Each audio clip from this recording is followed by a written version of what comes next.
Assalamualaikum warahmatullahi wabarakatuh. Insyaallah. Innal hamdalillah. Sungguh segala puji hanya milik Allah Jalla Jalal. Hanya Dia yang pantas dipuja.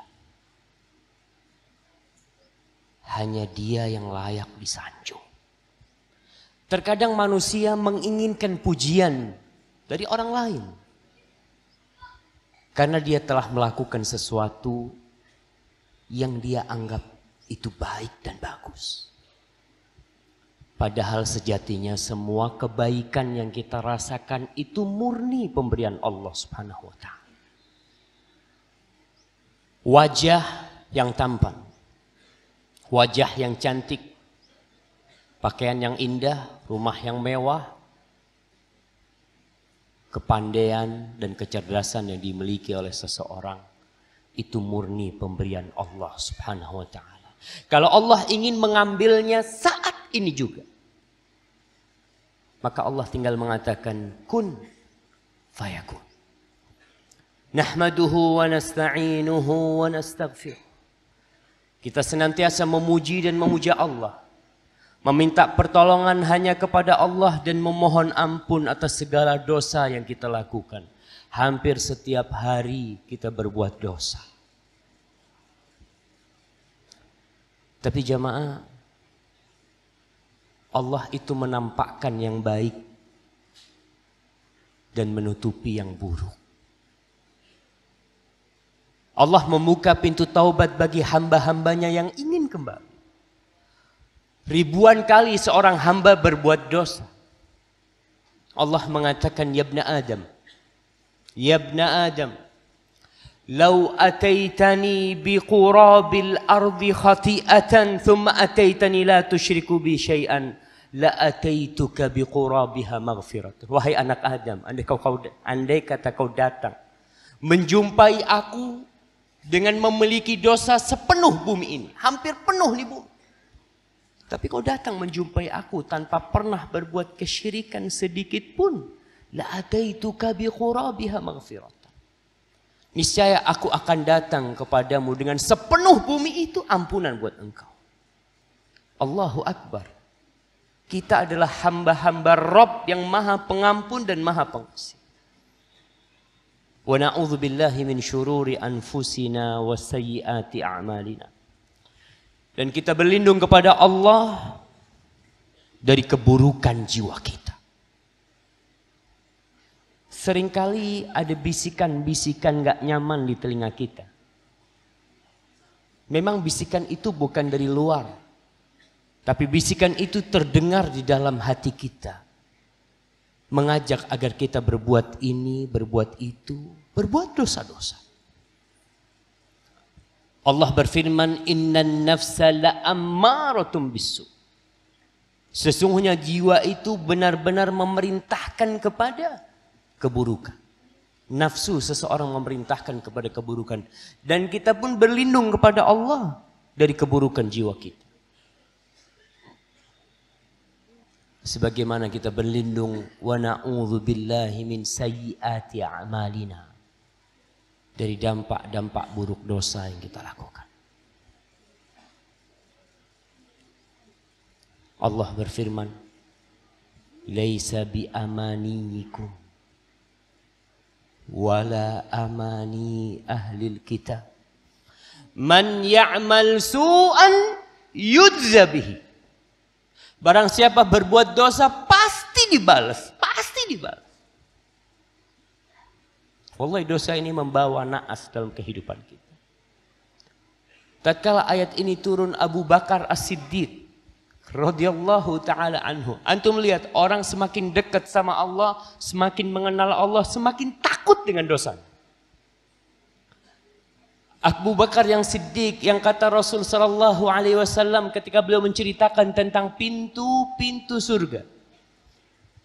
Ada yang dipanggil dari pintu salat. Ada yang dipanggil dari pintu sedekah, ada yang dipanggil dari pintu jihad, ada yang dipanggil dari babus siyam, ar-rayyan. Abu Bakar bertanya, Ya Rasulullah, Mungkinkah ada orang yang dipanggil dari semua pintu itu? Kata Rasul sallallahu alaihi wasallam, "Na'am wa arju an takuna min." Iya. Kelak ada hamba Allah yang dipanggil dari 8 pintu surga. Dan aku berharap engkau termasuk yang dipanggil dari 8 pintu itu. Tatkala turun ayat ini, Abu Bakar mengatakan, "Ya Rasulullah, kalau setiap kali kita berbuat dosa, Allah berikan sanksi kepada kita, kita hancur." Berapa sih dosa Abu Bakar? Sampai dia mengatakan itu. Tapi itulah iman. Innama yakhsyallaha min ibadihil ulama. Yang takut kepada Allah dari semua hamba-hambanya ini hanyalah mereka yang berilmu. Maka kita berlindung, semoga Allah menyelamatkan kita dari dampak-dampak buruk dosa kita. Rasul sallallahu alaihi wasallam menjelaskan kepada Abu Bakar, bukankah engkau sakit? Bukankah engkau merasa lelah, capek, gundah? Itulah termasuk sanksi dari dosa yang kita lakukan. Asma binti Abi Bakar, putrinya Abu Bakar. Kita lihat seorang putri yang dididik oleh orang tua. Ketika dia merasakan pusing di kepalanya, pusing kata dia, langsung dia mengatakan, "Ya Allah, ini karena dosa ya Allah." Dia mohon ampun kepada Allah Subhanahu wa taala. Man yahdillah fala mudhillalah wa man yudlilhu fala hadiyalah. Barang siapa yang diberi petunjuk oleh Allah, tidak ada satupun manusia yang dapat menyesatkan. Andai kata seluruh penduduk Cirebon datang untuk menyesatkan nih hamba yang Allah berkehendak bagi dia, maka tidak ada yang bisa menyesatkan dia. Wa man yudlilhu fala hadiyalah. Sebaliknya, kalau kita datangkan 1.000.000 kiai, 1.000.000 ustaz untuk memberikan nasihat kepada salah satu hamba Allah yang melakukan dosa supaya dia meninggalkan dosa, supaya dia jadi orang baik. Kadang-kala orang tua panggil ustaz fulan, panggil, kepingin nih anaknya dapat hidayah. Tapi kalau Allah menentukan kesesatan bagi dia, seorang nabi pun tidak bisa memberikan hidayah kepada putranya. Antum semua tahu kisah Nabi Nuh alaihi salam. Tatkala dia mengatakan kepada putranya yang disebutkan bernama Kan'an, "Ya bunayyarkam ma'ana." Wahai putraku, kau naik kapal bersama kami. Tapi anaknya tidak mau. Maka kita tidak boleh berhenti memohon petunjuk kepada Allah. Ihdinas siratal mustaqim. Wa asyhadu an la ilaha illallah wahdahu la syarikalah. Wa asyhadu anna Muhammadan abduhu wa rasuluh salawatu rabbi wa salamuhu alaihi wa ala alihi wa sahbihi ajma'in. Saya bersaksi bahwa tiada yang berhak disembah melainkan hanya Allah semata. Dia esa, tiada sekutu baginya. Dan saya bersaksi bahwa saya Muhammad ibnu Abdillah sallallahu alaihi wasallam adalah hamba utusan Allah. Yang kita hari ini adalah umat Muhammad sallallahu alaihi wasallam. Para jamaah, hari Jumat harinya bersolawat untuk Rasulullah sallallahu alaihi wasallam. Hari ini berapa kali kita bersolawat buat Nabi? Mungkin sebagian ada yang solawatnya sampai 1.000. Ada yang solawatnya sampai 1.000 di sebelah kanan kita. 1.000. Berapa jam orang solawat 1.000 kali jemaah? Kalau kita ambil solawat paling pendek berapa? Allahumma salli ala Muhammad. Berapa detik tuh?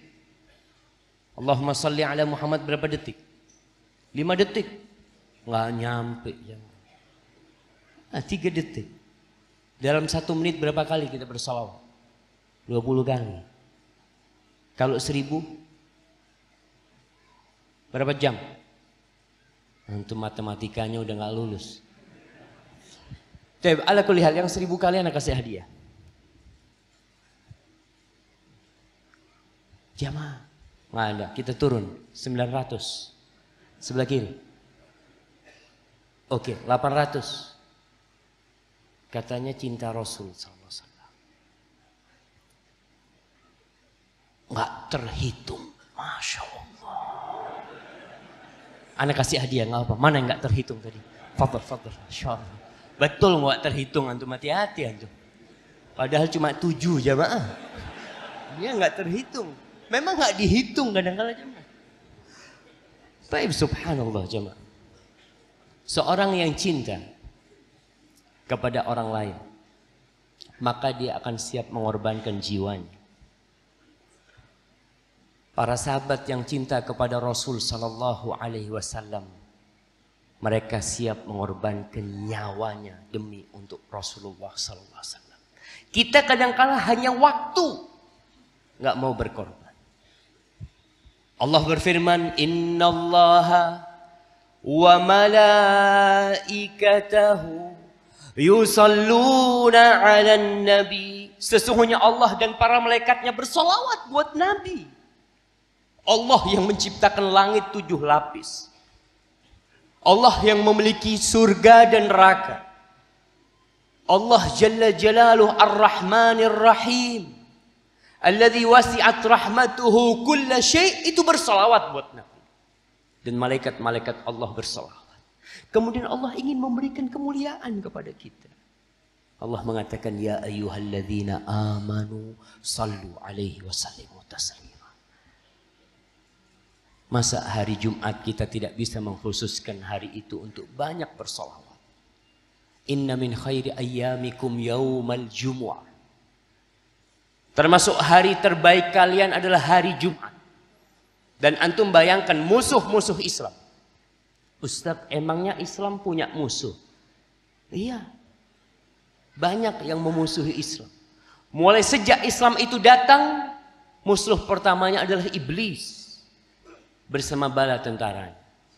Syayatinul ins wal jin.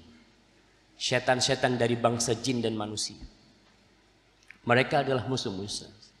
Musuh-musuh Islam berusaha untuk membuat orang Islam takut sama hari Jumat. Antum ingat dulu sebelum dapat hidayah, ada film-film Jumat Kliwon. Dibikin hari Jumat itu hari yang menakutkan. Kita kalau malam hari lewat kuburan biasa. Pas malam Jumat, hati-hati. Malam Jumat. Ada apa? Padahal ini hari terbaik. Karena orang ingin menjadikan hari terbaik mereka hari Minggu. Kita tahu hari Ahad adalah holiday. Apa holiday? Hari suci. Holiday itu hari suci. Hari suci siapa? Orang-orang Nasoro. Holiday kita apa? Yaumul Jum'ah. Tapi kita dibikin takut sama hari Jumat. Kalau malam Minggu orang nggak takut ke kuburan. Pas Jumat takut. Dan film-film itu dibikin. Bahkan di barat pun mereka kalau bikin film horor mesti Friday. Friday apa? Wallahu a'lam bishawab. Tapi ala kulli hal, hari Jumat hari yang paling mulia buat kita. Dan Rasul sallallahu alaihi wasallam berpesan, fa'akthiru fihi minas salati alaihi. Kalian di hari Jumat tuh banyak-banyak bersalawat kepadaku, fa inna salatakum alayya ma'rudah. Salawat kalian itu dipaparkan kepada aku. Fulan 100 kali, fulan 200 kali, fulan 1000 kali. Kita kepingin berapa yang ditunjukkan kepada Rasul sallallahu alaihi wasallam. Masa antum nggak kepingin? Ya karena kita belum cinta. Dulu di Arab ada cerita Majnun Laila. Tahu? Orang-orang mengklaim dia Majnun. Tapi si Majnun merasa tidak Majnun. Dia pernah memiliki cinta yang tidak kesampaian kepada Laila. Suatu hari dia melewat perkampungan Laila yang sudah ditinggalkan. Maka dia ciumin tembok-temboknya kampungnya Laila. Apa kata orang? Majnun. Orang gila. Kata Majnun, uqabbilu dhal jidara wa dhal jidara wa ma hubbul jidari syaghafna qalbi walakin hubbu man sakana diyara. Kata dia, aku cium tembok yang ini dan tembok yang itu bukan karena aku cinta sama tembok ini, tapi aku cinta kepada yang pernah tinggal di tembok-tembok ini. Itu orang gila. Bagaimana kecintaan antum kepada Rasulullah SAW? Setiap namanya disebut, sebagian orang bengong. Tidak ada ucapan sholawat. Nabi kita Muhammad Sallallahu Alaihi Wasallam. Nabi kita Muhammad. Saat kita pelan-pelan sholawatnya. Ada satu orang, ana dalam hati. Masya Allah. Siapa yang tahu dalam hati? Rasul Sallallahu Alaihi Wasallam mengatakan, al-bakhil man dzukirtu indah falam yusalli alaih. Orang yang pelit adalah orang yang tatkala diriku disebutkan di sisinya, dia tidak bersalawat kepadaku. Sallallahu Alaihi Wasallam. Beliau alaihi salatu wassalam pernah mengaminkan sebuah doa. Yang berdoa Jibril alaihi salam. Yang mengaminkan Rasulullah sallallahu alaihi wasallam. Apa kata Jibril? Dia mengatakan, syaqiyun abdun. Dalam riwayat lain, raghima anfumri'in dzukirta indah falam yusalli alaih. Celaka seorang hamba yang dirimu disebutkan di sisinya, kemudian dia tidak bersalawat kepadamu. Kata Rasul sallallahu alaihi wasallam, Jibril mengatakan, qul amin, katakan amin. Amin. Maka mereka yang mendengar Rasulullah sallallahu alaihi wasallam disebutkan kemudian tidak bersalawat, celaka hidupnya. Sebaliknya, orang-orang yang bersalawat sekali untuk Rasul sallallahu alaihi wasallam.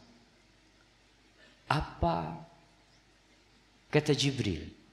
Jibril pernah memberikan kabar gembira kepada Nabi Muhammad SAW. Dan Rasulullah SAW sujud syukur. Kemudian beliau menginformasikan kepada sahabat yang mengatakan, atani Jibril. Jibril datang kepadaku memberikan kabar gembira kepadaku. Kalau tadi doa kesengsaraan bagi orang yang tidak berselawat. Tapi Jibril datang setelah itu memberikan kabar gembira. Anna man shalla alaika salatan sallallahu alaihi biha asyra. Kalau ada satu orang yang bersalawat kepadamu sekali, maka Allah akan bersalawat 10 kali buat dia. Antum mau berapa kali Allah bersalawat buat antum? Sebanyak keinginan antum itu, sebanyak itu pula antum harus bersalawat buat Nabi sallallahu alaihi wasallam. Jangan nunggu waktu. Besok Anda mau salawat, la al-an. Nanti malam, besok, kapan kita ada waktu kita bersalawat buat Nabi alaihi salatu wassalam. Amma ba'd. Baik. Kita akan mulai kajian kita. Ana izin minum dulu. Antum nggak dikasih air sama panitia. Kasih antum minum sekarang. Bismillah.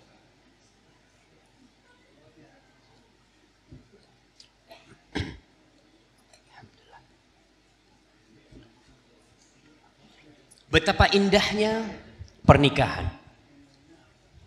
Pernikahan itu mendekatkan yang jauh. Pernikahan itu mempermudah yang sulit.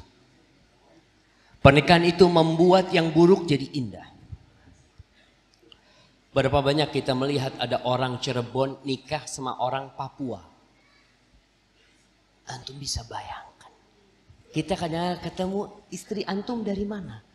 Dari Papua. Masya Allah. Nemu di mana antum? Jauh banget gitu kan. Tapi itulah pernikahan. Dan tatkala orang menikah, dia akan bikin undangan. Dia informasikan kepada sohib-sohibnya, ana mau nikah. Kapan? Bulan depan. Nih undangannya. Dia ramaikan, dia makan enak. Ada hiburan sedikit ketika pernikahan, ada duf. Supaya orang-orang tahu nih, ini nikah dan bukan zina. Namun apabila terjadi perceraian, antum yang dulu hadir waktu pernikahan diundang enggak? Enggak diundang. Sepi. Masya Allah. Ana membaca ada seorang menikah, umur pernikahannya cuma 50 jam. Padahal biaya pernikahannya miliaran. Umur pernikahannya cuma 50 jam. Selesai sudah. Allahu Akbar. Ada apa sebenarnya? Para jamaah kita bersedih. Kalau antum berangkat ke pengadilan agama, yang namanya antrian orang-orang yang mengajukan perceraian tambah tahun tambah banyak. Kenapa? Padahal Allah mensyariatkan pernikahan untuk sesuatu yang indah. Agar kita hidup bersama pasangan hidup kita sampai kapan? Sampai ke surga Allah Subhanahu wa taala. Allah berfirman di surat Rum ayat 20-21. Antum nanti pulang dari sini usahakan buka Ar-Rum dari mulai ayat 20 ayat 19. Antum baca 20, antum baca 21, 22, 23, 24. Antum baca tuh supaya antum kenal sama Allah Subhanahu wa taala. Di situ Allah memperkenalkan dirinya kepada kita dengan ayat-ayat kebesaran Allah. Jamaah, kita ini berada di akhir Jumat. Ada waktu mustajab di akhir Jumat ini. Antum doakan saudara-saudara kita yang ada di Aleppo, yang ada di Suriah, di Rohingya, di Palestina. Semoga Allah mengampuni dosa-dosa kita dan menolong mereka. Dan kita juga minta supaya listriknya nggak mati lagi. Amin. Baik. Allah mengatakan wa min ayatihi an khalaqakum min turab. Di antara tanda-tanda kebesaran Allah, Allah menciptakan kalian dari tanah. Maka jangan sombong. Thumma idza antum basyarun tantashirun. Kemudian tiba-tiba antum mau jadi makhluk yang banyak sekali. Antum tahu kita yang berada di masjid ini satu saudara. Bapak ibu kita Adam bersama Hawa. Jadi begitu banyak. Allah mengingatkan di sini supaya manusia tidak sombong dalam kehidupan. Antum itu dari tanah. Ketika antum lihat tanah, kadangkala orang pakai sandal di musim hujan, itu banyak tanah yang nempel di sandal. Terus antum kadang-kala ngambil sesuatu untuk membersihkannya. Antum ketika bersihkan, antum ingat tuh antum dari sini. Yang antum injek itu bahan dasar. Kemudian Allah mengatakan, wa min ayatihi an khalaqalakum min anfusikum azwaja litaskunu ilaiha. Masya Allah. Kita mau ngopi di sini, siapa? Masya Allah. Tapi kayaknya harus tambah cangkirnya. Jamaahnya banyak soalnya.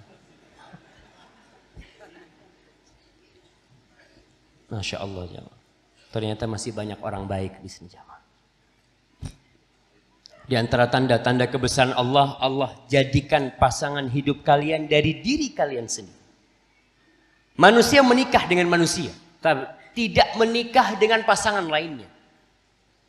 Subhanallah, antum bisa bayangkan ketika ada seorang lelaki bawa kambing. Ditanya, "Mas, sopo ini, Mas?" "Siapa ini?" "Istriku," kata dia. Allah tidak menjadikan seperti itu. Allah jadikan pasangan hidup kita dari manusia. Kenapa? Litaskunu ilaiha. Agar kalian merasa tentram dan damai kepada istri. Para ahli tafsir menyebutkan bahwa tatkala Allah menciptakan Nabi Adam, yang pertama Allah ciptakan Nabi Adam alaihissalam. Beliau sendirian, belum masuk surga. Karena nanti disuruh masuk surga bersama istrinya. Lalu ketika Nabi Adam tidur, ini kisah Israiliyat. Kisah Israiliyat itu kata Rasul sallallahu alaihi wasallam, la tusaddiqu wa la tukadzibu. Kalian jangan percaya dan kalian jangan mendustakan. Nanti bisa jadi yang kalian dustakan ternyata benar. Yang kalian percaya ternyata salah. Tapi diceritakan oleh para ulama dalam kitab-kitab tafsir mereka. Ketika diciptakan Hawa dari tulang rusuk sebelah kiri gitu, Nabi Adam alaihissalam. Nabi Adam bangun, dia lihat ada perempuan. Langsung hatinya condong kepada dia. Padahal dia nggak pernah tahu dalam, ya dia memang manusia pertama. Tapi Allah ciptakan Hawa seperti itu. Litaskunu ilaiha. Agar engkau merasa tentram dan condong kepada pasangan hidupmu. Cinta Allah yang bikin. Sayang Allah yang bikin. Allah mengatakan wa ja'ala bainakum mawaddatan wa rahmah. Inna fi dzalika laayatin liqaumin yatafakkarun. Jadi ketika antum menikah, nggak harus antum cinta sama pasangan hidup antum. Nggak harus. Tapi harus cocok. Kadangkala seorang ketika mau menikah, gimana itu calonnya? Iya, ana mau nazar. Dia lihat, Masya Allah. Kayaknya cocok kan. Bismillah, bismillah. Ngelamar. Minta itu anak, ternyata ditolak. Kan nggak harus diterima jemaah. Kadangkala kalangan lelaki ini kalau ditolak marah. Dia mengatakan subhanallah, kok bisa dia nolak orang soleh kayak ana sih? Apa lupa sama hadis Rasul sallallahu alaihi wasallam? Idza atakum man tardawna dinahu wa khuluquhu. Apabila datang meminang putri kalian seorang yang agama dan akhlaknya baik, kawinkan. Kok bisa dia nolak orang kayak anak? Akan terjadi fitnah nanti. Itu lelaki kadang-kala seperti itu. Lah jamaah. Kadang-kala memang perempuannya belum mau menikah. Orang tua menolak lelaki itu macam-macam caranya. Ada yang caranya ngomong, afwan anaknya masih kecil. Apa kata antum? Saya siap nunggu sampai besar. Antum itu ditolak artinya. Kalau diterima dia ngomong, Mas mau nerima enggak? Nunggu setahun. Nah itu diterima antum. Tapi kalau dia ngomong, afwan anaknya mau sekolah. Enggak apa-apa, saya tunggu sampai lulus. Antum ditolak. Dan antum siap harus menolak itu. Kembali ketika orang menikah tidak harus cinta dan kasih sayang.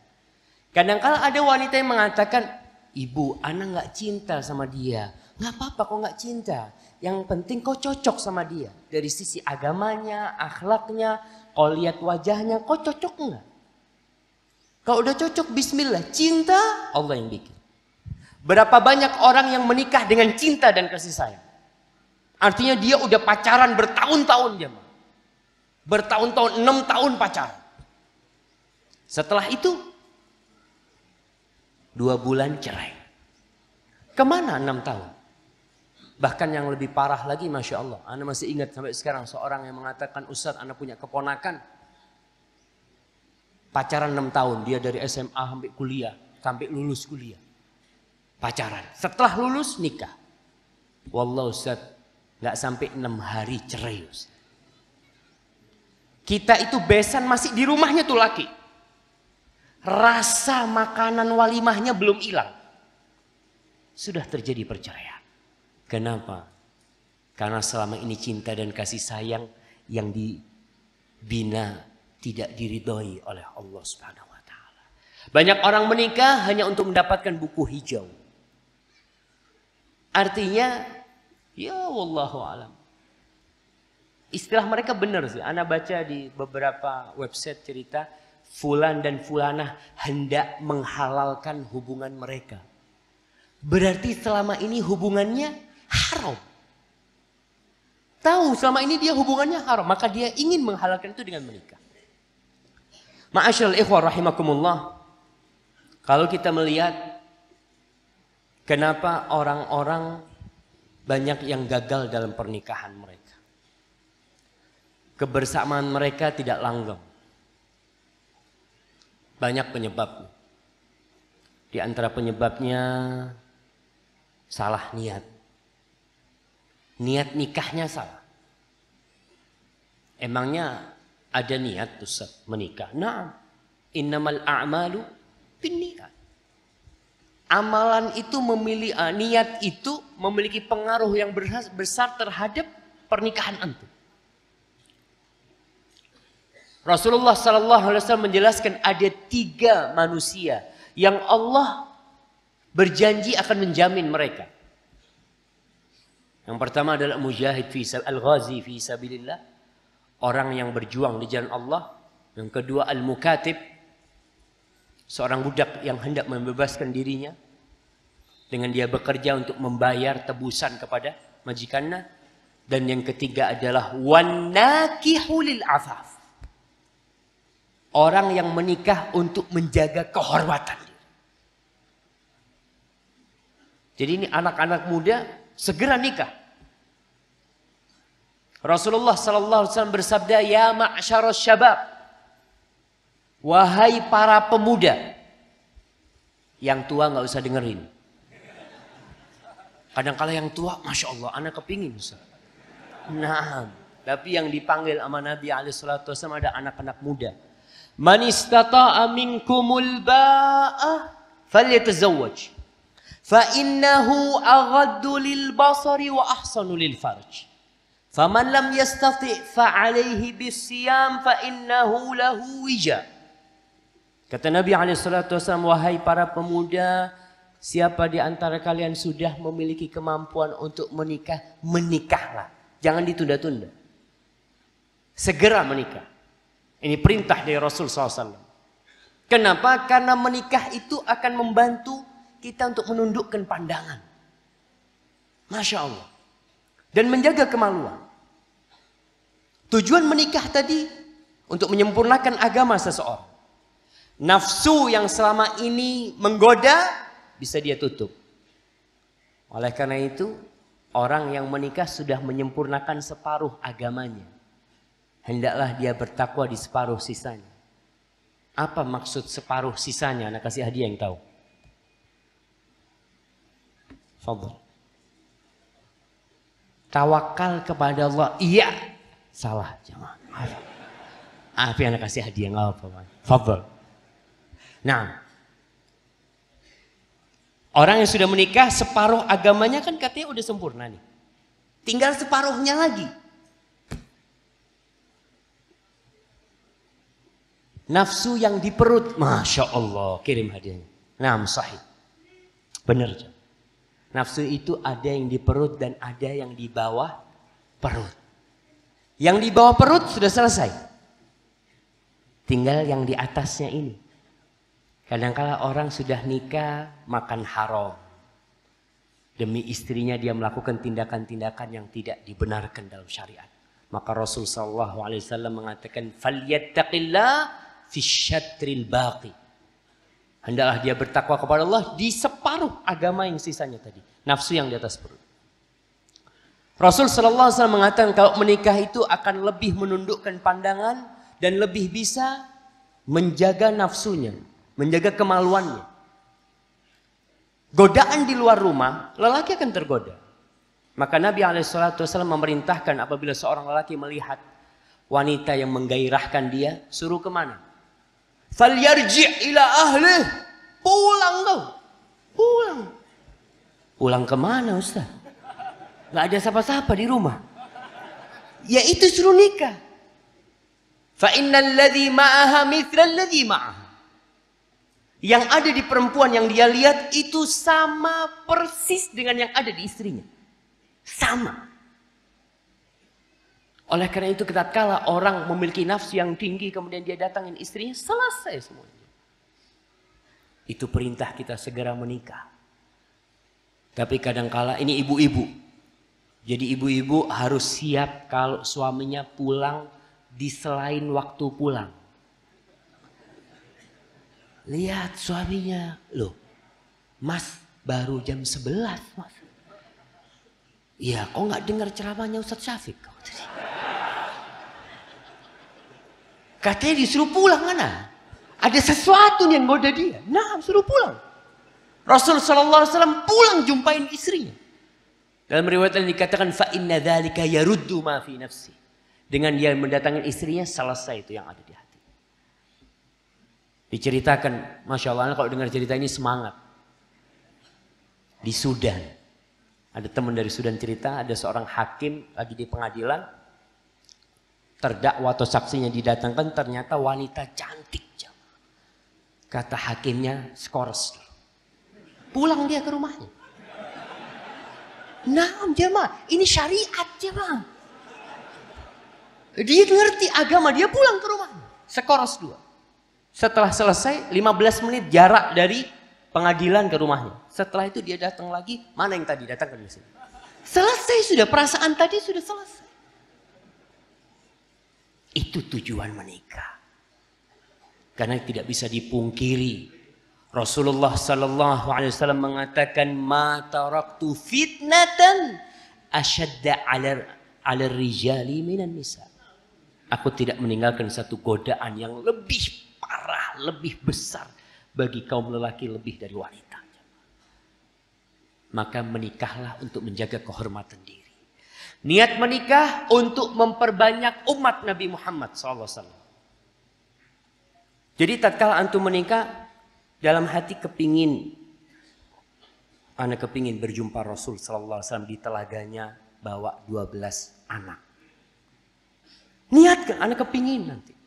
Rasul sallallahu alaihi wasallam menanti kita di telaganya sallallahu alaihi wasallam. Tatkala ada seorang sahabat hendak menikah dengan wanita yang mandul. Terkenal wanita itu sudah menikah dengan beberapa lelaki, nggak punya anak. Akhirnya seorang sahabat datang, ya Rasulullah, ini asabtu imra'atan dzata mansibin wa jamal.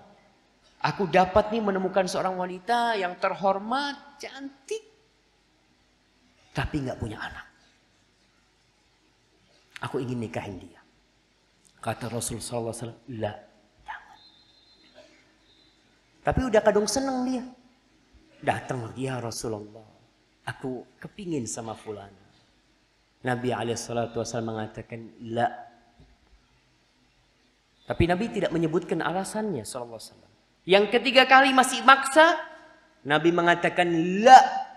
Lalu beliau mengatakan alasannya, tazawwajul waludal wadud fa inni mukatsir bikumul umam yaumal qiyamah. Kalian nikahilah wanita-wanita yang pengasih dan subur. Yang rahimnya itu gampang punya anak. Banyak anak.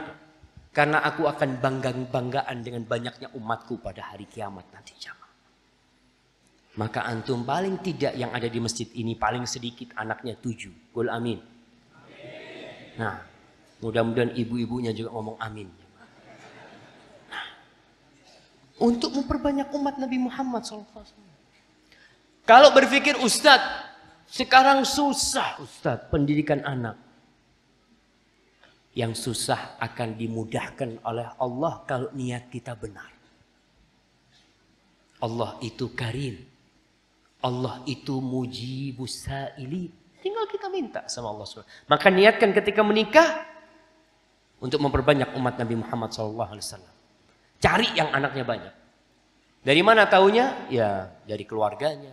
Yang penyayang. Dari mana antum tahu wanita itu penyayang? Siapa yang bisa jawab? Anak kasih hadiah.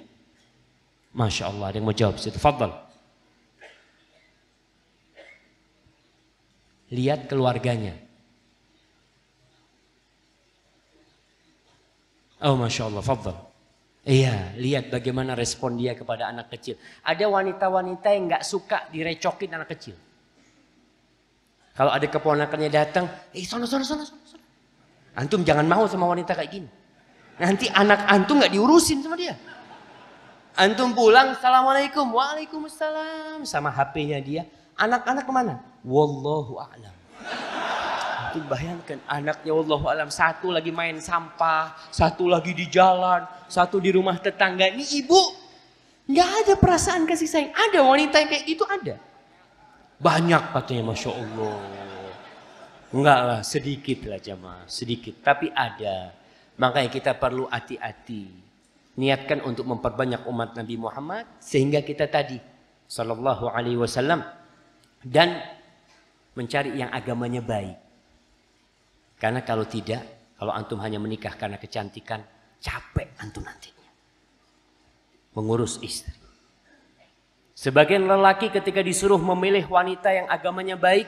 Ustaz, kalau agama kan insya Allah bisa diperbaiki. Tapi kalau wajah ini sulit, Ustaz. Jadi dalam artian kalau dapat yang jelek, aduh nggak bisa diperbaikin. Enggak, insya Allah jamaah. Ada wanita-wanita yang rupanya mungkin tidak cantik. Tapi tatkala agamanya baik, Rasulullah Sallallahu Alaihi Wasallam mengatakan, fadfar bidatid din taribat yadak. Selamat hidupmu. Kalau ingin selamat, cari yang agamanya baik. Jadi tadi, kita harus memperbaiki niat kita. Yang kedua yang menyebabkan banyaknya perceraian, orang-orang tidak bisa bersama. Tatkala sebelum menikah dia berangan-angan, nanti aku ingin seperti ini, seperti itu. Semua mimpinya hilang.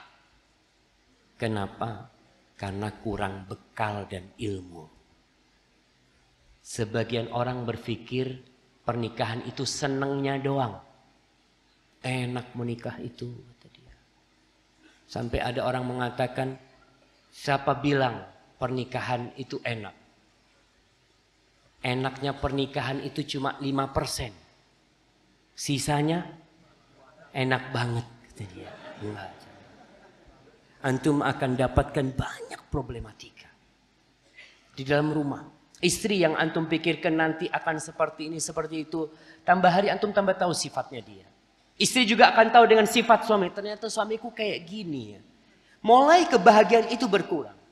Tapi mereka yang memiliki kesiapan mental, punya bekal ilmu yang cukup, insya Allah bisa mempertahankan rumah tangga.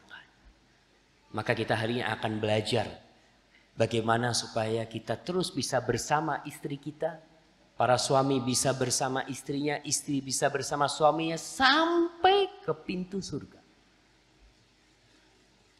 Bayangkan Abu Darda ketika hendak meninggal dunia, istrinya berkata, "Ya Abu Darda,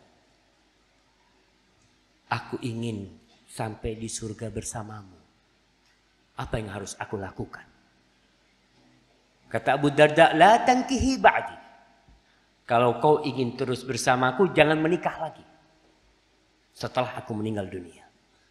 Karena memang wanita itu akan bersama suaminya yang terakhir. Akhirnya setelah meninggal Abu Darda, datang Muawiyah bin Abi Sufyan, seorang khalifah. Datang pejabat-pejabat, datang orang-orang kaya dari kalangan sahabat, semua ditolak sama dia. Kenapa? Karena dia ingin terus bersama Abu Darda di surga Allah Subhanahu wa taala. Berapa banyak wanita yang ingin seperti itu? Nggak banyak. Tapi ada wanita-wanita yang ingin suaminya cepat mati supaya bisa ganti.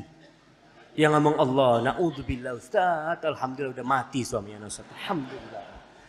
Ada seperti itu. Dan ada wanita-wanita yang ketika terjadi perceraian, dia bongkar semua keburukan suaminya. Begitu pula suami. Tapi ada wanita-wanita yang tatkala diceraikan, dia mengatakan, ya Allah, mungkin aku tidak bisa mendapatkan suami yang lebih baik dari fulan. Itu yang memang ingin bersama sampai ke surga Allah Subhanahu wa taala. Yang pertama, kalau ingin terus bersama, suami istri harus punya satu prinsip pertama. Prinsip saling membutuhkan. Allah berfirman, "Hunna libasul lakum wa antum libasul lahun." Ingat, wanita-wanita itu adalah pakaian buat kalian. Dan kalian adalah pakaian buat mereka. Nih prinsip saling membutuhkan. Katakan anak butuh sama istri anak. Nggak bisa anak hidup tanpa dia. Istri juga kayak gitu. Nggak, anak sangat butuh sama suami anak untuk membesarkan anak-anak kita. Kalau sudah unsur ini hilang. Kadangkala ada suami yang sok mengatakan kepada istrinya. Kau yang butuh sama aku. Kau tahu. Yang ngantri kepingin aku itu banyak. Aku cuma tolak semua. Jadi kau harus bersyukur dapat aku. Ada suami yang kayak gitu. Aku cerai sama kau bisa dapat 10 wanita yang lebih baik dari engkau. Ini sudah nggak baik. Pernikahannya sudah mulai kacau. Atau si istri. Biasanya wanita-wanita yang bekerja memiliki penghasilan sendiri. Dia merasa nggak butuh sama suaminya. Ada orang tua bahkan yang menanamkan rasa ketidakbutuhan ini kepada putrinya. Dia mengatakan kepada putri, nak kau bekerjalah. Jangan berhenti kau bekerja. Terus kau bekerja. Supaya apa? Supaya kau nanti bercerai, kau sudah punya penghasilan. Jadi si putrinya ini disiapkan untuk bercerai memang. Karena kalau sudah punya penghasilan, merasa dia gak butuh sama suami. Subhanallah, kebutuhan wanita kepada suami itu bukan butuh makan jemaah. Tuh wanita tanpa suami bisa hidup. Bisa hidup. Tapi ada yang lebih dari itu yang dibutuhkan. Memadu cinta dan kasih. Yang kata Rasulullah sallallahu alaihi wasallam, lam yura lil mutahabbaini mithlan nikah. Belum pernah dilihat dua orang yang memadu kasih seperti mereka yang menikah. Status sosial. Pulang ke rumah. Ada yang bukain pintu. Suami juga seperti itu, istri juga seperti itu. Tanamkan bahwasanya anak butuh sama istri anak. Anak-anak siapa yang ngajarin ngaji? Istri anak, subhanallah. Ini yang pertama. Yang kedua, harus saling mengenal. Apalagi yang mau dikenal, Ustaz? Ya harus kenal. Lelaki harus tahu dengan sifat-sifat wanita. Dan wanita harus tahu dengan sifat-sifat lelaki. Kalau cuma kenal wajahnya, kenal gayanya, itu nggak cukup untuk membina rumah tangga, nggak cukup. Perlu untuk mengenal lebih dalam. Rasul Sallallahu Alaihi Wasallam memberitahu para sahabatnya, wanita itu diciptakan dari tulang rusuk yang bengkok. Kalau kau luruskan patah, artinya wanita akan tetap seperti itu. Sampai kapan? Sampai mati. Dia tuh bengkok. Para ulama menjelaskan bengkoknya wanita di sana, dia itu lebih mendahulukan perasaannya. Kayak gitu tuh wanita. Cepat sakit hati. Kadang kala suaminya salah ngomong sedikit nangis. Lalu suami ngomong, kau itu kok cengeng sih? Ya memang wanita cengeng. Kalau dia nggak cengeng, antum tanya loh, kok nggak cengeng dia? Tapi kalau cengeng, ini perempuan kayak gitu. Memang itu sifat wanita. Kita harus paham itu sifatnya. Wanita itu suka dengan perhiasan, seneng banget dia. Makanya kenapa kalau antum mau kajian sama perempuan, persiapannya harus panjang. 1 jam sebelum itu anda ngomong, kita mau berangkat nih. Kadangkala wanita itu duduk di cermin, duduk. Ngapain? Wallahu a'lam. Dia suka berhias. Dia suka ketemu sahib-sahibnya. Dia pakai gelangnya. Ke pengajian dia pakai gelangnya. Walaupun pakai abaya, dia sembunyikan. Tapi pas di tempat perempuan, dia buka kancingnya. Dia tunjukkan gelangnya. Masya Allah. Itu perempuan kayak gitu. Dan antum harus tahu kalau itu memang wanita. Wanita itu pencemburu. Mulai antum tahu dengan sifat wanita. Wanita itu suka dipuji. Iya. Antum pun suka dipuji. Apalagi wanita suka disanjung. Kalau wanita itu tidak mendapatkan sanjungan dari suaminya, dia akan cari dari tempat lain.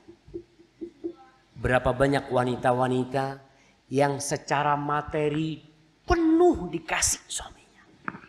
Tapi tidak dikasih cinta dan kasih sayang. Akhirnya dia cari ke tempat lain. Sekarang ada jejaring sosial. Ada wanita yang ketika bersolek, berdandan, suaminya datang, nggak dilihat sama suaminya. Kenapa? Udah biasa dia lihat istrinya. Tapi coba istrinya keluar rumah dengan dandanan seperti itu. Satu kampung semua mengatakan Masya Allah.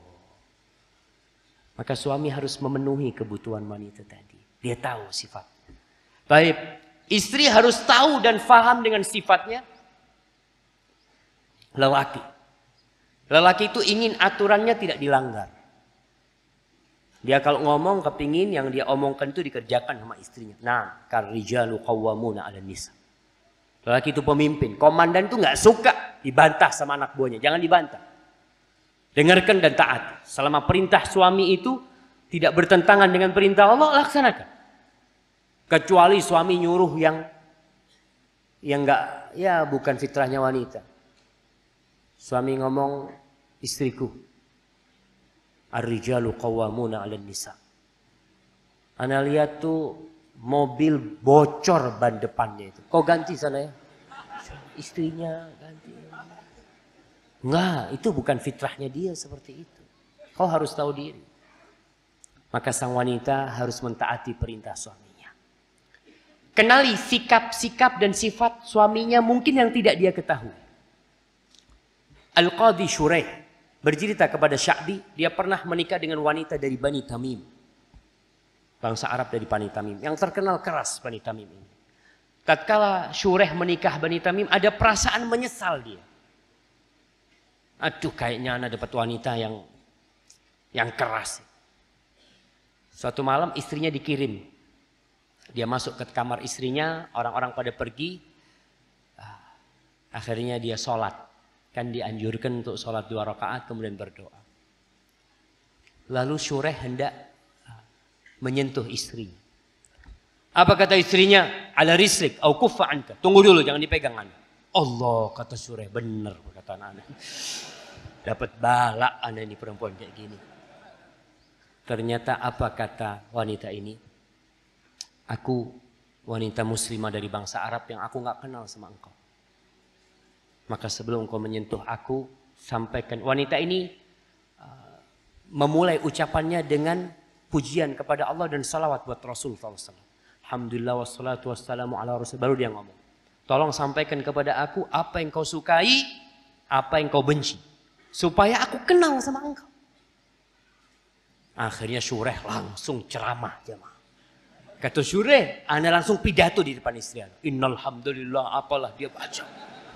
Dia mengatakan yang aku sukai ini dan itu. Makanan yang aku sukai ini, minuman yang aku sukai ini. Dia sebutkan. Aku tidak suka ini dan itu. Akhirnya istrinya tanya. Di antara tetangga-tetanggamu siapa yang kau suka aku bergaul sama mereka. Dan siapa yang kau nggak suka aku bergaul dengan mereka. Cerita. Bani Fulan. Tuh keluarganya Fulan orang-orang baik. Kau silahkan bergaul sama mereka. Tapi keluarga Fulan kau jangan bergaul dengan mereka. Mereka orang-orang yang jahat. Ini Shuraih menjelaskan kepada istrinya. Lalu tanya lagi istrinya, terus bagaimana tentang keluargaku? Kapan kau suka mereka datang berziarah ke tempatmu ini? Maksudnya mertua ibunya dia, keluarganya dia. Kata Shuraih, aku ini seorang hakim. Aku nggak suka mereka membuat aku bosan. Iya sudah, selesai. Kata Shuraih, subhanallah. Ana hidup bersama dia setahun nggak terasa. Indah semuanya. Sampai suatu hari, ana masuk rumah ada wanita datang, wanita tua. Yang nyuruh-nyuruh istrinya. Kalau nggak salah istrinya namanya Zainab. Kau lakukan ini, itu. Tanya si suaminya nih Shuraih ini. Siapa? Ibuku. Kata, ibumu ahlan wa sahlan. Dia ngomong. Lalu dia jelaskan, kau kalau lihat sesuatu yang nggak benar dari istrimu, kau pukul dia. Ini ibu ngasih tahu menantu. Sampai seperti itu. Biasanya kata ibu ini wanita itu akan main-main kalau dia merasa dimanja sama suaminya. Mulai dia nggak taat, nggak baca, maka ketika itu kau pecut dia. Kata ibunya si wanita. Akhirnya pulang wanita. Lalu tanyalah si istrinya kepada Shuraih. Untuk keluarga istrimu bagaimana kau suka kunjungan dia ke sini? Kata Syuraih, terserah mereka kapan mereka mau berkunjung ke sini. Karena ternyata keluarga istrinya ini baik. Kan ada keluarga istri itu yang menjadikan anaknya jadi nggak taat sama suaminya. Ngomporin anaknya. Kau itu jangan mau kalau disuruh kayak gitu sama suamimu. Kok subhanallah. Ini yang rusak kayak gini. Maka tadi Syuraih menceritakan 20 tahun mungkin dia hidup sama istrinya. Aku nggak pernah ribut sama istriku. Kenapa? Karena dari awal sudah saling faham. Ngerti apa yang disukai dan apa yang tidak disukai. Ibu-ibu harus tahu kalau suaminya nggak suka datang ke rumah, istrinya nggak ada. Maka harus tahu jam berapa suaminya pulang. Sebelum suaminya datang, si istri sudah ada. Kadang-kala ada wanita-wanita suaminya datang, assalamualaikum, si perempuan masih telepon. Udah datang bang. Masya Allah. Ya nih suamiku lagi datang. Macam dia ngobrol. Oh, mati kenapanya? Ketika suaminya datang langsung matikan HP-nya datang. Sambut suaminya. Suami ini baru dari kerja capek dia. Maka dengan seperti itu insya Allah. Dan para suami juga harus memahami istrinya. Baik. Setelah saling mengenal. Kita diperintahkan untuk melihat kepada kelebihan pasangan hidup kita. Jangan lihat kepada kekurangannya. Tiada gading yang tak retak. Semuanya itu memiliki kekurangan. Kita pun punya kekurangan. Oleh karena itu Rasulullah sallallahu alaihi wasallam mengatakan, la yafraq mu'minun mu'mina. Tidak boleh seorang lelaki yang beriman membenci istrinya yang beriman. Beriman. Ini catatannya beriman. Kenapa? In kariha minha khuluqan radiya minha akhar. Kalau ada perilaku-perilaku istrinya yang tidak dia sukai, bukankah ada perilaku lain yang baik buat dia? Maka lihatlah kepada kelebihan istri dan tidak melihat kepada kekurangan. Mungkin ada yang memiliki istri nggak pandai memasak. Ada. Masakan istri kurang enak. Tapi jangan dilihat sana. Dia tidak bisa masak, tapi dia bisa bersolek. Masya Allah. Masak bisa pembantu. Nah. Mungkin istrinya tidak pandai bersolek, tapi istrinya pandai mengajarkan Al-Quran kepada anaknya. Anak-anaknya jadi pintar baca Quran. Alhamdulillah. Semua pasti memiliki kelebihan. Begitu pula para wanita. Suaminya banyak kekurangan. Kadang-kala ada wanita yang mengeluh mengatakan, Ustaz, suami anak ini kalau ngomong kasar. Oke, itu cobaan buat engkau. Apa nggak ada kelebihan suamimu? Ada Ustaz. Dia walaupun ngomongnya kasar, tapi fulusnya Masya Allah Ustaz. Ya udah, lihat kepada kelebihannya. Dengan begitu lancar kehidupan ini jamaah. Dan Allah mengatakan, wa ashiruhunna bil ma'ruf. Pergaulilah istri-istri kalian dengan cara yang ma'ruf. Fa in karihtumuhun. Allah berbincang tentang benci. Konteksnya suami benci sama istrinya. Apa yang harus dilakukan? Fa in karihtumuhunna. Apakah kau ceraikan istrimu? La. Fa asa an takrahu syai'an wa yaj'alallahu fihi khairan katsira. Bisa jadi yang kalian benci itu ternyata ada kebaikan yang banyak di sana. Maka lihat kepada kelebihannya. Antum masih ingat, setengah isi setengah kosong. Sebagian orang melihat gelas ini setengahnya kosong. Ini orang yang hidupnya pesimis. Tidak bersyukur. Tapi ada orang yang selalu melihat kepada isinya. Walaupun isinya sedikit, selalu dia lihat kepada isinya. Masya Allah, masih ada isinya. Alhamdulillah. Begitu pula istri kita. Jangan ngelihat istri tetangga. Bismillah. Alhamdulillah. Lihat kepada kelebihannya. Kemudian yang berapa? Keempat. Jangan suka membanding-bandingkan pasangan hidup kita. Nggak perlu kau kalau ingin ngasih nasihat istri, tuh istrinya fulan Masya Allah. Istrinya fulan Masya Allah. Jangan sakit hati. Kau kasih nasihat dia, kasih nasihat. Sebagaimana Allah perintahkan. Fa'idhuhun. Kasih nasihat istrinya. Tanpa perlu membandingkan dia dengan yang lainnya. Kita kalau dibandingkan dengan lelaki lain sakit hati. Kalau istri ngomong, bang, abang tahu bang, sama suaminya fulana, Masya Allah bang, dia kalau pulang selalu bawa oleh-oleh. Maksudnya suaminya nggak bawa oleh-oleh kalau pulang. Dia sakit hati. Maka suami akan mengatakan, kau ini istriku apa istrinya dia? Karena dia sakit hati.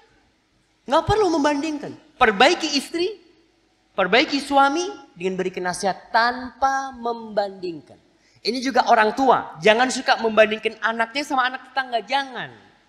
Akhirnya itu anak penuh kebencian sama orang tuanya. Kalau memang anaknya nggak pinter, nakal, sampaikan, nak, kau jadi yang pinter nak. Mudah-mudahan kau jadi anak yang soleh, yang baik. Tanpa menyebut, nah kau lihat tuh anaknya fulan, Masya Allah. Kalau disuruh sama bapaknya nurut, ini itu. Jangan. Tapi kasih nasihat dia. Kemudian yang selanjutnya, menutupi kekurangan. Kekurangan yang ada di pasangan hidup kita bukan untuk diumbar. Pakaian itu untuk menutup aib kita. Sebagian di antara kita itu nggak kenal sama orang lain. Bahwa di punggung temannya itu ada luka bekas bacok. Buruk punggungnya itu. Yang tahu siapa? Istrinya tahu. Begitu pula suami tahu dengan aib istrinya. Nggak perlu kau ceritakan. Kalau memang ada satu masalah yang engkau meminta solusi, jangan cerita sama orang tua. Wanita punya masalah sama suaminya, jangan cerita sama orang tua. Kenapa? Kasihan orang tua kita. Dia sudah capek membesarkan kita, masih dikasih masalah sama anak. Kau udah dewasa, carilah solusi. Berangkat ke orang yang alim, ke orang yang kita lihat bagaimana sahabat-sahabat ketika ada masalah, mereka datang menjumpai Rasulullah Sallallahu Alaihi Wasallam. Cerita, suamiku ini kayak gini Rasulullah Sallallahu Alaihi Wasallam. Apa yang harus aku lakukan? Rasulullah Sallallahu Alaihi Wasallam memberikan solusi dengan ilmu wal basirah. Tapi kalau kita curhat, apalagi curhat di Facebook, curhat sama sohibnya yang nggak tahu sohibnya ini baik apa tidak. Kadangkala istri curhat sama wanita mengatakan, udahlah kau itu masih muda. Banyak lelaki yang siap meminangmu. Oh, rusak. Suami kayak gini kayak gitu masih bisa ditutupi. Untuk menjaga. Dan wanita harus kuat. Karena dia akan menjadi ibu buat anak-anaknya. Tidak perlu lagi dia mengeluhkan kondisinya kepada orang tuanya. Kepada kakaknya mungkin dia mengeluhkan thayyib. Tapi lihat gak semua kakaknya bisa. Masya Allah. Ada yang main sebul-sebulan aja. Oh ada pengumuman. Fadal.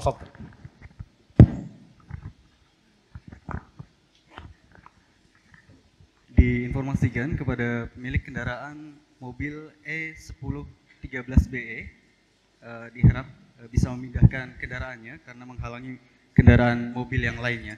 Sekali lagi diinfokan kepada mobil berkendaraan atau berplat E1013BE, sekali lagi dengan plat nomor E1013BE.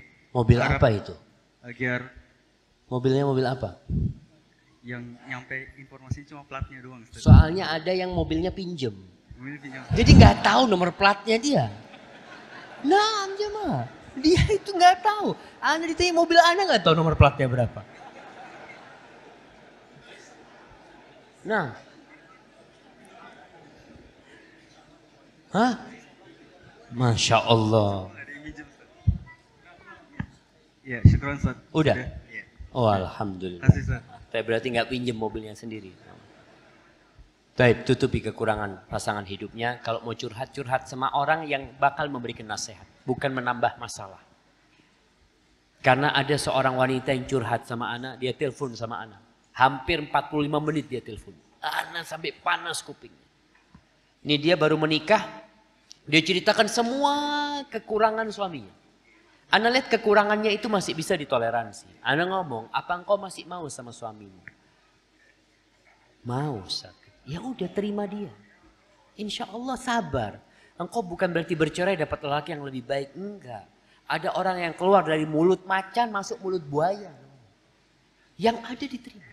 Akhirnya setelah selesai, Ustaz ini Umi mau ngomong. Ustaz. Oh ternyata dari tadi di speaker. Jadi uminya itu dengar. Akhirnya anak ngomong sama ibunya. Ustadz, masa laki kayak gini mau dilanjutkan Ustadz? Kata dia. Oh, habis sudah. Anak ngomong, Umi, kata dia, kesian dia Mi. Dia masih senang, biarkan. Insya Allah suaminya bisa diperbaikin. Soalnya Uminya juga janda. Masa Umi mau anaknya jadi janda juga baru setahun. Dan kesalahan suaminya itu kurang menghargai mertua lah. Apa? Tapi bukan suami yang mukul, enggak. Maka orang tua akhirnya nggak suka. Ya wallahu a'lam bagaimana selanjutnya. Maka cari orang yang memberikan nasihat, memberikan solusi tanpa menambah masalah. Antum harus pintar-pintar melakukan hal itu. Kemudian main tarik ulur. Kalau suami marah, istri jangan marah. Kebanyakan istri, nggak kebanyakan istri, ada sebagian istri. Kalau suaminya marah, istri juga marah karena merasa dia nggak salah. Ustadz enak banget dia marahin anak, orang anak nggak salah. Iya, kau ini pasangan hidup yang bersama. Dua ruh dalam satu jasad sebenarnya. Ya udahlah, ketika suaminya marah, diam. Begitu pula suami, tatkala istrinya marah, usahakan suami diam. Ini dilakukan oleh Rasulullah Sallallahu Alaihi Wasallam. Aisyah pernah marah sampai ngangkat suara. Rasulullah Sallallahu Alaihi Wasallam tidak pernah membacakan ayat ar-rijalu qawwamuna 'alan nisa. Ketika Aisyah, kau itu subhanallah kurang ajar. Suamimu angkat suara, jangan. Dia ini lagi emosi istrinya. Kau diam. Dan Rasulullah Sallallahu Alaihi Wasallam diam. Pernah istrinya sampai memecahkan piring dia. Biar di depan Rasulullah Sallallahu Alaihi Wasallam dan di depan para sahabat. Sangat memalukan tindakan istri seperti itu. Tapi Rasulullah Sallallahu Alaihi Wasallam tidak marah. Beliau hanya mengatakan, gharat ummukum. Ibu kalian lagi cemburu. Beliau diam. Selesai. Tapi kalau diperpanjang jadi panjang amarahnya. Maka suami harus tahu. Abu Darda radhiyallahu taala anhu, dia pernah mengatakan kepada istrinya, "Wahai istriku, idza ghadibtu faraddin. Wa idza ghadibti raddaituki." Kalau aku lagi marah, tolong kau dinginkan aku. Kalau kau lagi marah, aku akan mendinginkan engkau. Artinya gesekan akan terjadi di dalam rumah yang membuat salah seorang akan marah. Tapi ketika faham tugas masing-masing, saling mendinginkan. Suaminya marah jangan dikasih bensin. Kebakaran itu rumah. Tapi dengarkan. Rasulullah Sallallahu Alaihi Wasallam mengatakan, "Ana za'imun bi baitin fi rabadil jannah liman tarakal mira'a wa in kana muhiqqan." Aku menjaminkan sebuah rumah di pelataran surga. Buat siapa? Buat yang meninggalkan perdebatan walaupun dia benar. Maka urusan rumah tangga itu nggak usah sering debat sama istri lah. Karena kalau debat cuma urusan empal gentong. Ribut sama harimnya. Kata harimnya, kata istrinya, empal paling enak nih di tempat ini. Oh enggak. Yang paling enak di tempat sana. Ribut. Oh kau belum pernah makan yang di sana. Akhirnya bisa bercerai gara-gara itu jemaah. Gara-gara empal gentong. Oh, ada suami istri diceritakan dia lagi nonton bola. Ada orang-orang yang suka nonton bola.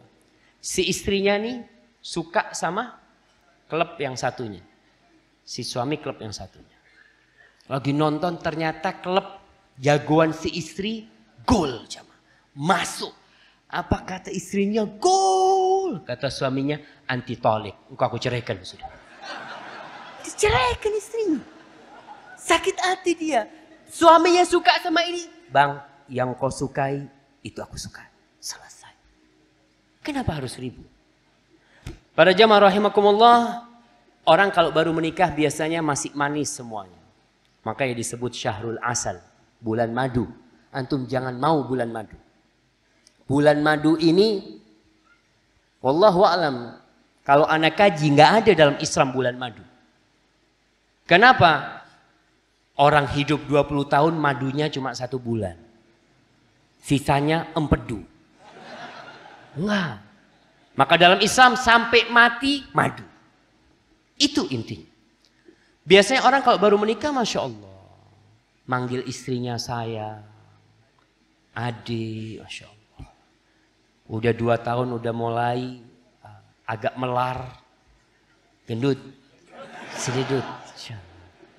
Kesian tuh istri. Cinta dan kasih sayang sudah hilang, jangan. Rasulullah SAW mengatakan al-kalimatu thayyibah sadaqah. Ucapan yang baik itu sedekah. Siapa yang paling berhak mendapatkan sedekah kita? Istri kita. Berikan itu panggilan yang baik-baik. Rasulullah SAW mengatakan laisal mu'min bit-ta'an walal la'an walal fahish walal badhi. Seorang yang beriman itu lisannya nggak suka melaknat, nggak suka mencela, nggak keluar omongan yang jorok dan kotor, enggak. Itu seorang yang beriman. Apalagi dia keluarkan kata-kata itu untuk pasangan hidupnya, ibu anak-anaknya. Wah, istri juga seperti itu. Panggillah suaminya dengan panggilan-panggilan yang indah. Apa sajalah. Anda pernah cerita dulu ya.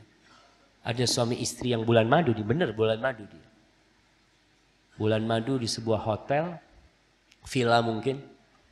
Tahu-tahu istrinya keluar dari kamar mandi kesandung. Kan ada kamar mandi yang agak tinggi ya, dia nggak ngelihat, dia tersandung, jatuh. Itu digendong sama suami. Dibawa ke tempat tidur, dipijat, Masya Allah. Romantis nggak romantis? Romantis. Setahun kemudian, istrinya kepingin mengulangi keindahan itu.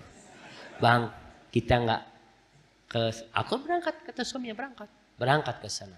Subhanallah, perempuan ini sama, jatuh lagi, terpleset.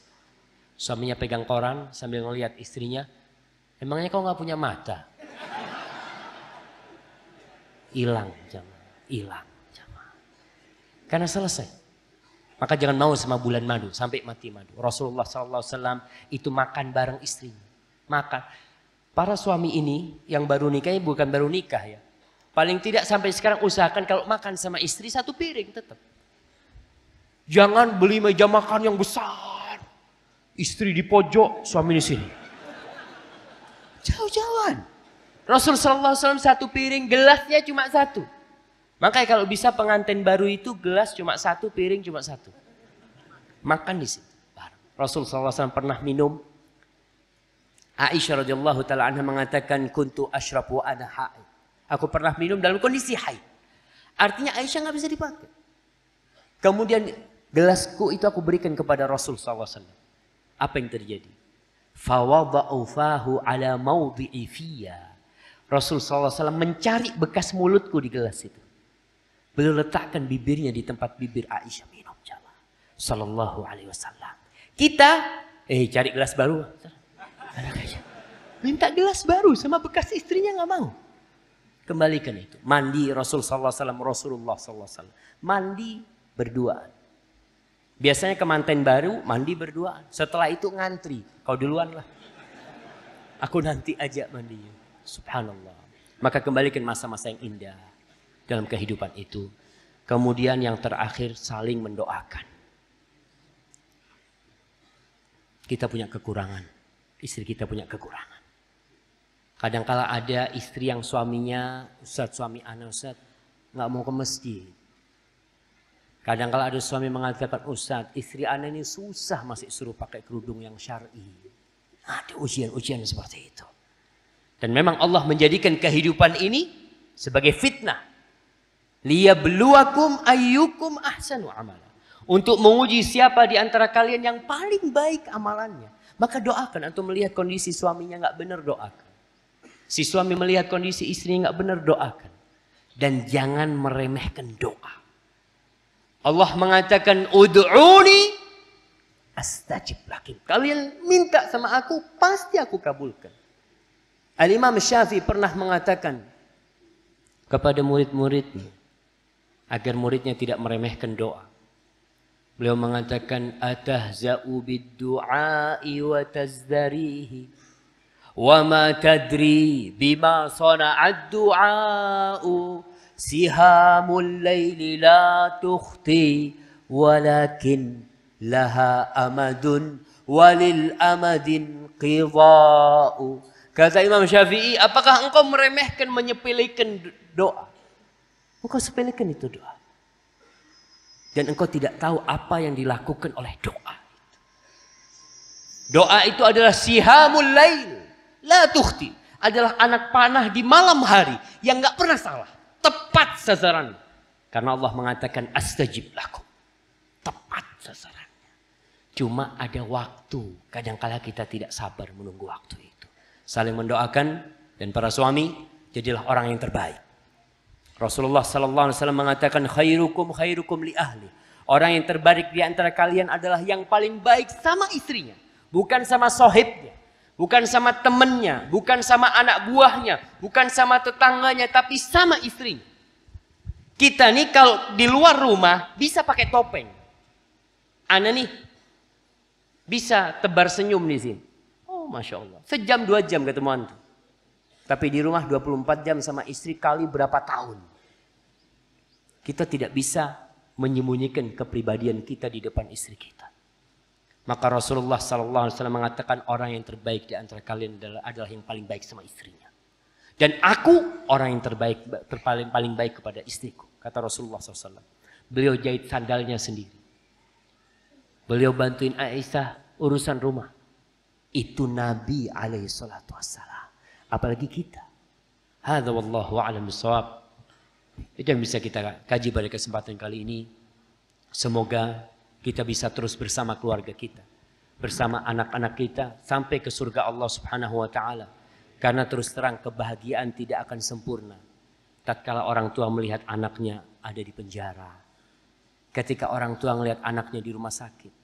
Bagaimana kalau orang tua melihat anak atau istrinya di dalam neraka? Na'udzubillah min dzalik.